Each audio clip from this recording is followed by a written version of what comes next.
সীমান্তে পুশিনের খবর জানাতে আমাদের সাথে যুক্ত হচ্ছেন জামালপুর থেকে তানভীর আহমেদ হীরা ও ঝিনাইদহ থেকে আব্দুল আল মামুন। শুরুতে যাব জামালপুরে।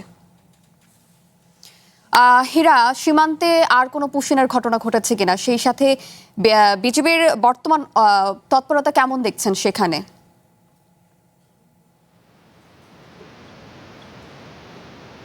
শাওন, আপনি যেটি বলছিলেন যে এই মুহূর্তে আসলে জামালপুরের প্রায় ৭২ কিলোমিটার সীমান্ত রয়েছে জামালপুর জুড়ে। তবে আমি যেটি জানতে পেরেছি ইতিমধ্যেই, গতকালকে যে ঘটনাটি ছিল যে একজন চেন্নাইয়ের নাগরিককে জোর করে পুশিন করার চেষ্টা করছে সীমান্তে দিয়ে, ঠিক সেই জায়গা থেকে আসলে বিজিবি ৩৫ ব্যাটালিয়নের একটি জোর তৎপরতা রয়েছে এবং তাকে আবার ফেরত দেওয়ার চেষ্টা করেছিলেন। ঠিক আমরা জেনেছিলাম যে গতকাল রাতেও যখন উনি ঠিক ভারতের সীমান্ত ঘেঁষে অবস্থান করছিলেন, আজকে হট করে আমরা জানতে পারছি যে হট করে সে সীমান্ত ঘেঁষে অবস্থায় আজকে তিনি অবস্থান করছেন।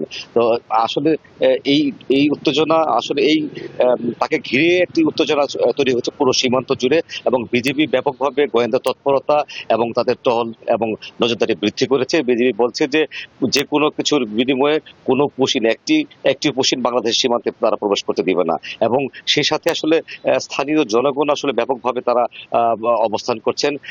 দেশীয় অস্ত্র দিয়ে আসলে আমরা দেখেছি যে বিভিন্ন জায়গায় তারা অবস্থান করছেন। গতকালকে একটি টানটান উত্তেজনা ছিল বিজিবি বিএসএফ এর মধ্যে, চরম লেভেলে বাকবিতণ্ডা ছিল, এবং আমরা শুনতে পেরেছি যে তা বিজিবির পক্ষ থেকে বিএসএফ এর পক্ষ থেকে গুলির একটি আভাস তারা দিয়েছিলেন, এবং বিজিবি সেটিকে মৌখিকভাবে প্রতিহত করার চেষ্টা করেছেন।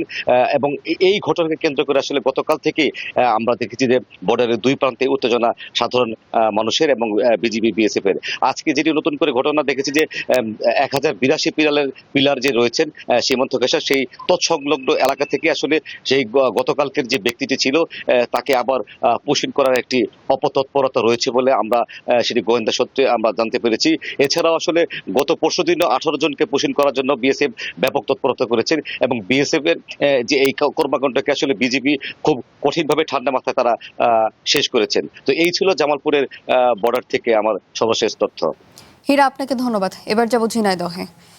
মামুন, সীমান্তে ওখানে বর্তমানের অবস্থা কেমন দেখছেন, সেই সাথে নতুন কোনো পুশিনের ঘটনা কি ঘটেছে কিনা সে সম্পর্কে জানাবেন। ধন্যবাদ। সীমান্তর যে বর্তমান অবস্থা, বিগত ২-৩ দিন ধরে সীমান্তের অবস্থা স্বাভাবিক আছে। তবে তার আগ থেকে শুরু করে মহেশপুর যে সীমান্ত এরিয়া রয়েছে সেখানে কিন্তু ৫টি পুশিনের চেষ্টা করা হয়েছিল, যা প্রতিটি পুশিন চেষ্টা বিজিবি এবং গ্রামবাসী মিলে সেটি প্রতিহত করেছে।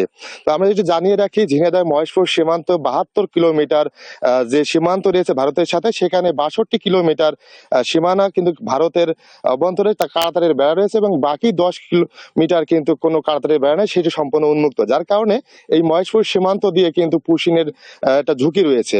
তবে ইতিমধ্যে এই পুশিন চেষ্টা কিন্তু গ্রামবাসীর মধ্যে এটা আতঙ্ক বিরাজ করছে, যা আসলে গ্রামবাসী কিন্তু রাতের আধারে তারা বিজিবির সাথে পাহারা দিচ্ছে।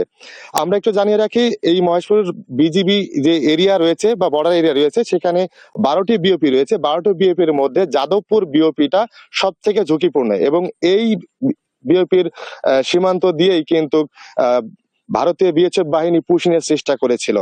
তো বর্তমান বিজিবি কঠোর ভাবে সেই পর্যবেক্ষণ করছে এবং টহল দিচ্ছে, পাশাপাশি গ্রামবাসীদের সাথে করে নিয়ে তারা কিন্তু রাত দিন পালাক্রমে তারা পাহারা দিচ্ছে। বিজিবি মাইকিং করে এবং বাইনোকুলার দিয়ে রাত্রে বেলায় যে সমস্ত পুশিনের চেষ্টা করা হয়েছিল তারা কিন্তু সেগুলো প্রতিহত করছে গ্রামবাসীর সাথে করে নিয়ে।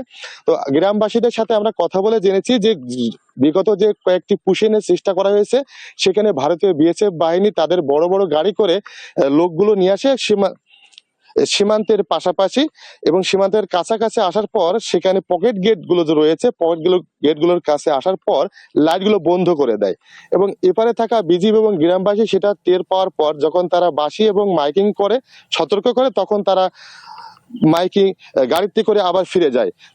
এবং এই ছিল আমার কাছে সর্বশেষ তথ্য। মামুন, আপনাকে ধন্যবাদ।